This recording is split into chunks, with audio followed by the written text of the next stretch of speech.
Hey everyone, welcome to a very special episode of the Strategic Growth Podcast. We're going to do a best of from our guest in the first half of 2023.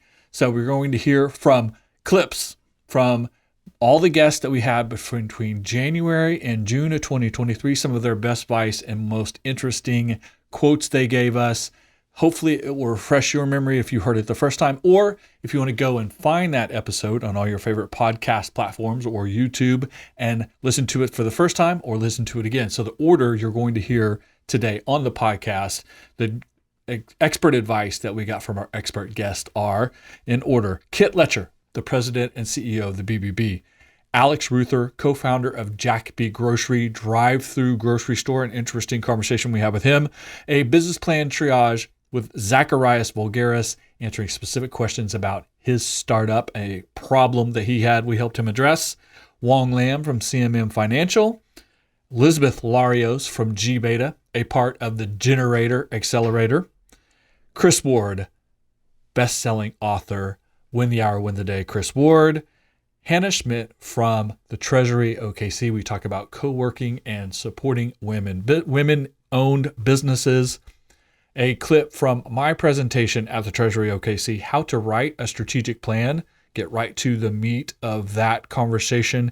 And then finally, hiring veterans with Chad Watts from Scars and Stripes Coffee and my guy, Major Ed Pulido from the Heart of a Lion Foundation that he co-founded with professional golfer John Daly. So those are the episodes that we're going to pull clips from today in that order.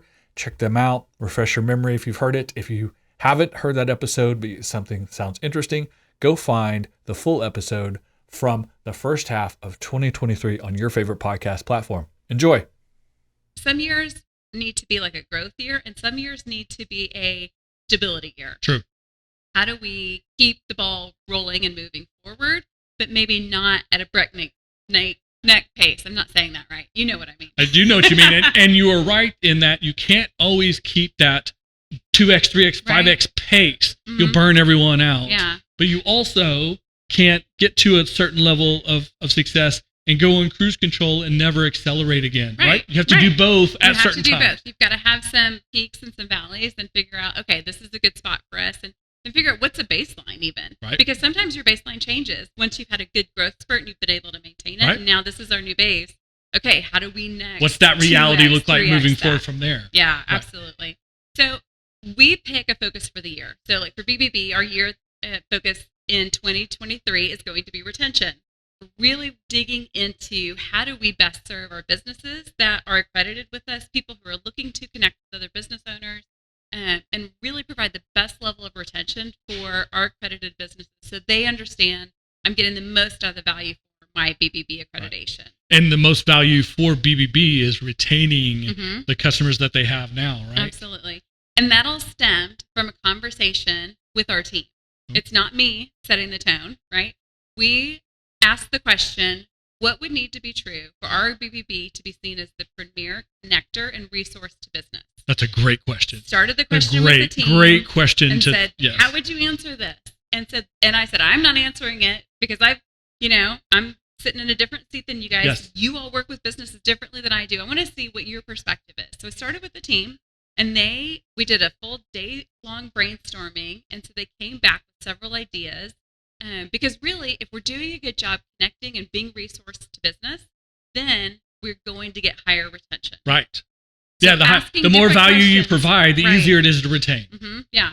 So, Alex, tell the folks listening, because obviously most people don't know, what JackBe is. Yeah, so JackBe is a curbside drive-through grocer. We really intended to be the first of its kind where nobody goes inside our store. Everything is just filtered on demand. You come and pick it up whenever you want it. Right. So I think everyone is, through the last few years, right, changed their idea of drive up or drive through, of curbside delivery, of pre-ordering on an app, whether it's for food or anything else that someone might have brought out to your car curbside. Target's doing it, fast food's doing it, everyone's doing it. Yep. So now you have taken this and put it into the grocery store format, right? That's exactly right. Now, here's the interesting thing about this. Our idea came long before COVID. Okay. So yes, the market was moving in this direction, and we saw that, and we saw an opportunity there. And then when COVID happened, it kind of fast-tracked everybody's, transformation on, wow, now I need an option to not have to go in the store. And it just really helped kind of catapult our idea from where it was to where we are now. Because you essentially didn't have to do any of the execution or the education piece. Like everyone already knows how to do this, right? Yes, that's correct. But there are some things that we do have to educate people on, because here's the thing that we noticed. All existing grocery companies are built around a business model for people to come inside their store. Right. Now, they offer online options, right? I mean, you can go anywhere. Like any grocery store does that. However, the service that's provided for that like subset of their business is not designed for it. And so we've kind of reset the playing field, if you will, and said, what if we built a concept that only had one purpose, which was to fulfill online orders? What would that look like? That to be very specific, right? Yeah, absolutely.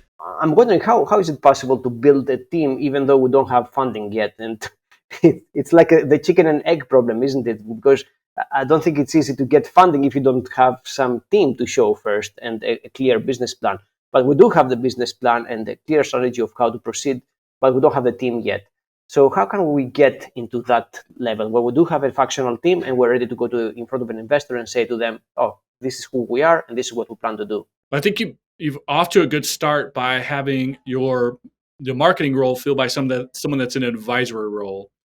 And advisory roles are a great way to build those early teams where you don't have a lot of funding to just straight up hire people. You need people in place, but they're not necessarily working a 40-hour week and collecting a regular paycheck, right? So advisory roles are great ways to do that. Third-party vendors are also great ways to do that. Having a relationship with a third party, whether, in this case, maybe it's a developer or a team of developers or marketing team or someone for your accounting, bookkeeping, HR, etc.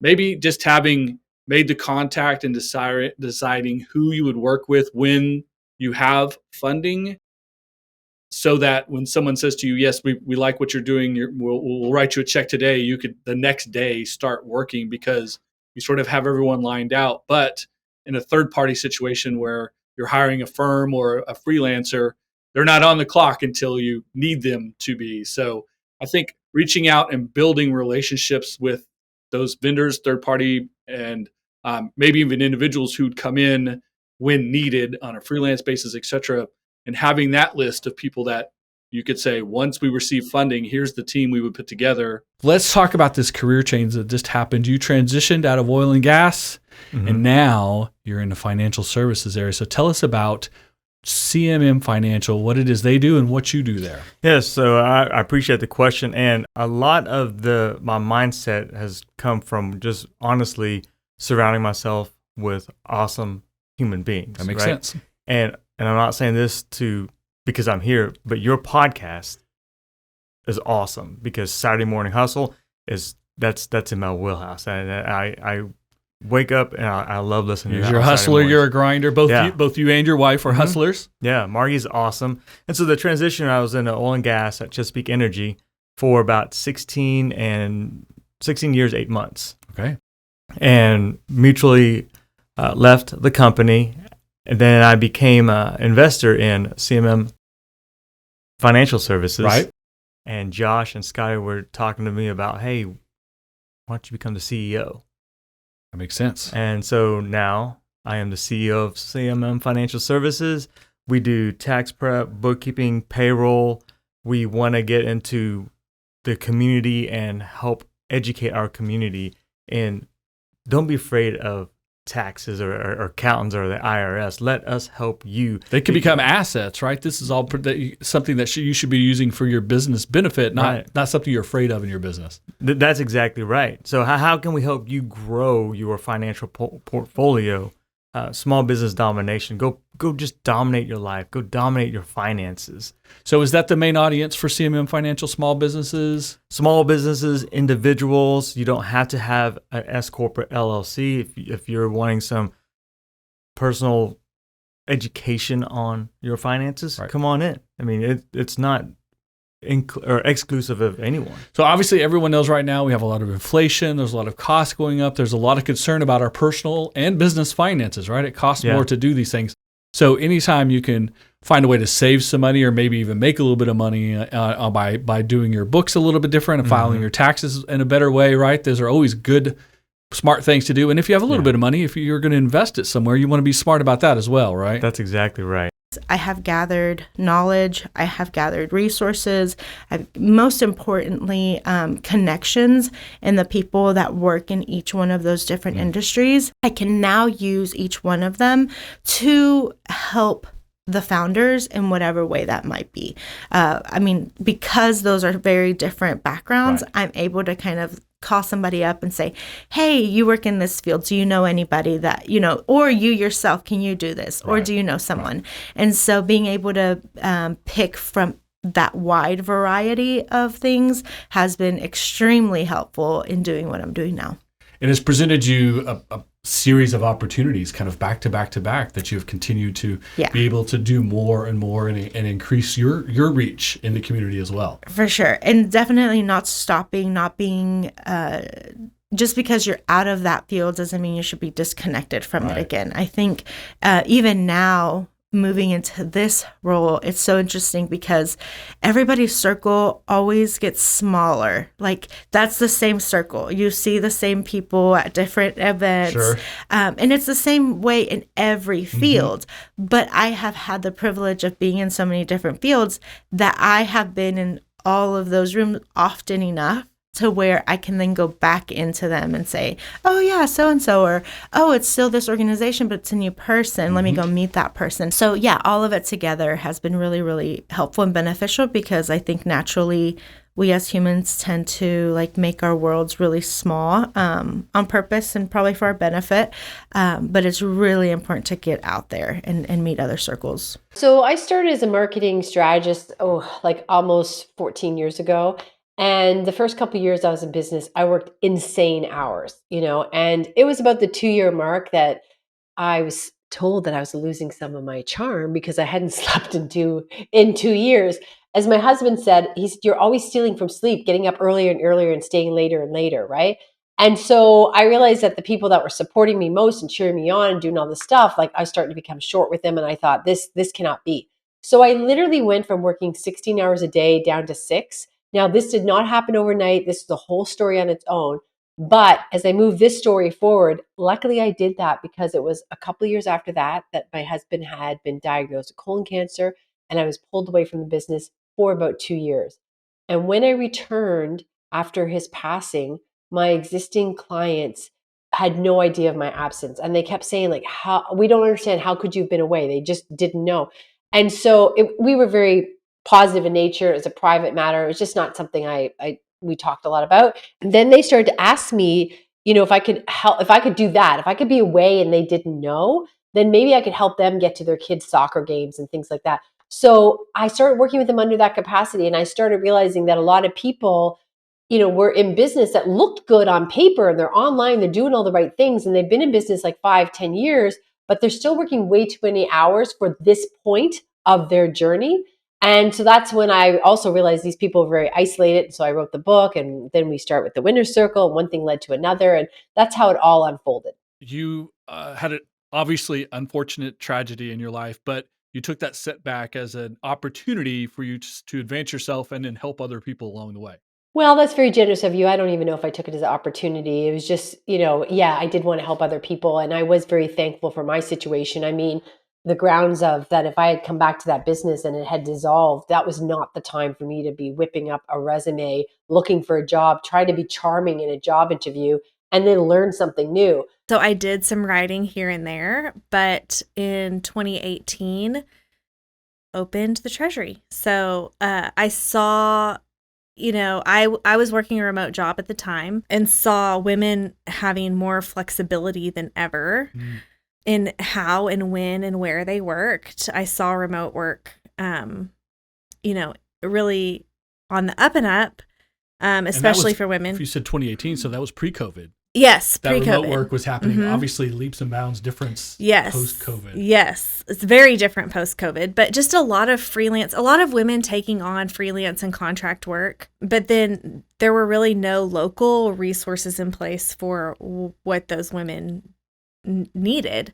So, at the time, I really thought that because what I needed at that time was physical space and community.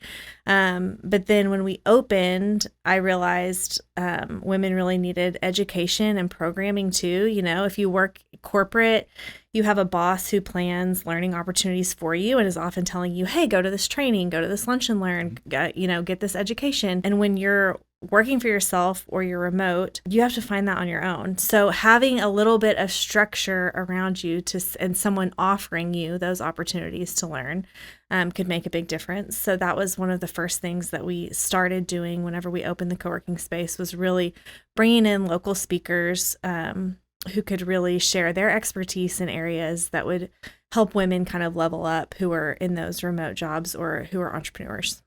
So you identified a gap in the market, a niche that you could fill, solving a problem. These are all the good reasons to start a business, right? Yes.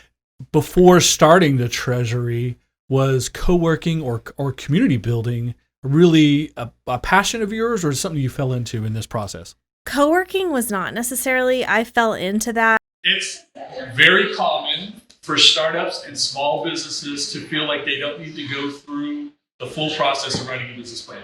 It's an opportunity, though, for you to really dive into the backside of your business. Now, of those two of you who have a business plan, do you also have a separate written strategic plan? Your strategy is a part of a business plan, but it's not the whole of a business plan.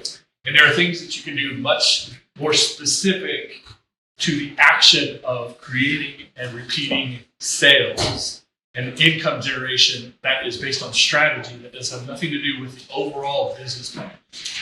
A lot of the elements in a business plan are, of course, the mission of the organization, but things like organizational structure, funding resources, budget, all kinds of things that are outside of strategy. Strategy is in the business plan, but you still should have a separate strategic plan. So that's what we'll talk about today, is what's in the strategic plan, why it's important. When you write a business plan, often it's write a business plan, put everything together, and you start working, and it's not intended for you to every 3-6 months to go back to your business plan and make major changes, unless you have a pivot in your organization. But a strategic plan is absolutely intended to be updated and adjusted and changed on a very regular basis. And so that's our conversation today, is you have to have a strategic plan, and you have to be continually utilizing it, interacting with it, and adjusting it as you go forward, because the world is going to push back on you. Competition is going to push back on you. Things you thought would work won't. Things you thought wouldn't work will, etc. And the point of being strategic, having a strategy, is to marshal all of the things that can help you be successful and utilize it at your best advantage, while trying to stay away from things that will make you, less successful. I ask about business plans. Who has, whether you have a business plan or not, who has a written strategic plan? Yeah, so our goal is to help veterans become entrepreneurs. We feel like veterans are the most suited to become entrepreneurs. If you think about their service, they go in scared to death. They break them down, they build them back up, and now they'll take on a machine gun hill, and without a problem with their brother and sister, afraid of nothing. You give them the mission, the assets, and failure is not an option. There you go. Let's just put that into a civilian sales force and a civilian entrepreneur. You're gonna succeed. So our whole goal is, how do we build a program that we can plug you into, and if you just follow the steps, we'll make you a millionaire in 5 years, or you make yourself a millionaire in 5 years. And literally, we'll get into it more, but I promise you the numbers are there and we can do it. And so that's the whole thing, is giving them the resources to be able to do that. And not just resources, not just economics, but also teamwork and camaraderie and a sense of belonging that military men and women have when they're in the service and then miss when they leave. Kyle, I talk about this camaraderie that's missed, and you think about someone that loses a limb. It's a phantom kind of limb, and Ed can talk about this, but you remember the occasion. Oh, I don't have that anymore, and there's a sensation that happens, and I think the same thing happens with camaraderie. There's no science to back this up, but when I see veterans get around one another, they light up and they just feel good around each other, and that's what we're trying to do. Is like, yeah, there is a rank structure. There's ability to make money, but the whole latent byproduct of this is like, what else in your life's getting better? And or you have a better relationship with your kids, your spouse, your coworkers. That's what it's about. Right. And then you fire that warrior inside back up. And remember, you're a lion. I mean, you're a warrior. I mean, that's what you did. Don't just sit on the couch anymore. It's just halftime. Now we're going into the other half of your life after your military service, and that's what the whole thing's about. And there's a lot of that conversation that has to be veteran to veteran. Speak on that, Ed. Let people understand, if for the non-veterans, let them understand what the value of that for the people who are working for Scars and Stripes or anyone who works in a veteran-centric system. Well, I think the most interesting thing that I'm finding out, and I want to give kudos to a gentleman by the name of Kenny Novotny, but also want to give kudos to Chad. What we need to do that's better in America is educate our civilian family about what our needs are. And I think what you're bringing up is exactly right. As I always talk about, mental health and physical health is probably number one, making sure that you have the connections to make sure that you have a healthy life, and physically and mentally, that, mentally you're not in the hospital and you're not going through episodes of PTSD and of negativity in your life. And that's how I live my life. And that's what I tell all veterans, man, get it together. Let's empower one another, because that's a very strong word. The second thing is, when you look at the dynamics, there are two areas of focus that are very important. That is employment and housing. And employment is exactly what we're talking about here. Thank you for listening to the Golden Group Strategic Growth Podcast. Please subscribe so you never miss an episode. Follow the Golden Group on social media. For more information, past episodes, or to contact us, please visit thegoldengroup.com.